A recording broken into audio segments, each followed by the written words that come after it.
Bonjour tout le monde.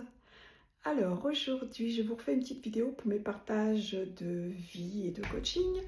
Je vais vous parler de l'enfant intérieur.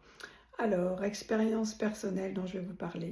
On parle tout le temps de l'enfant intérieur, qu'il faut aller jouer avec, le reconnaître, lui parler, etc., hein, ce qui est très important. Mais il y a multifacettes.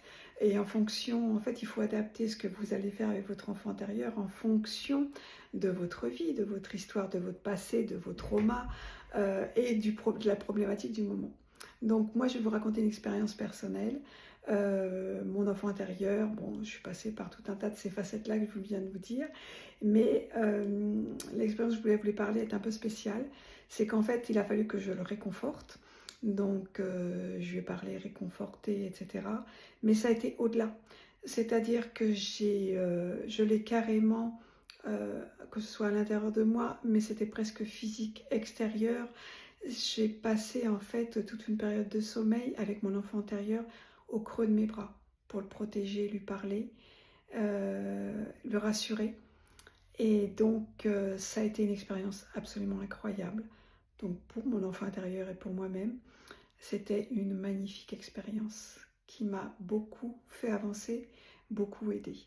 Et je voulais vraiment vous le partager parce qu'il n'y a pas que la facette, voilà, on peut vraiment aller au-delà et vraiment adapter l'exercice qu'on va faire avec la façon dont on parle à notre enfant intérieur en fonction de ce qui se passe vraiment.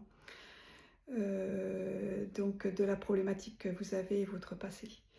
Voilà, donc ça je le fais pour moi.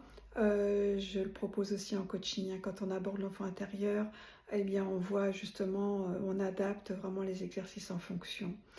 Écoutez, j'espère que cette vidéo vous aura aidé et qu'elle vous aura fait du bien. Et puis voilà, je vous dis à très bientôt.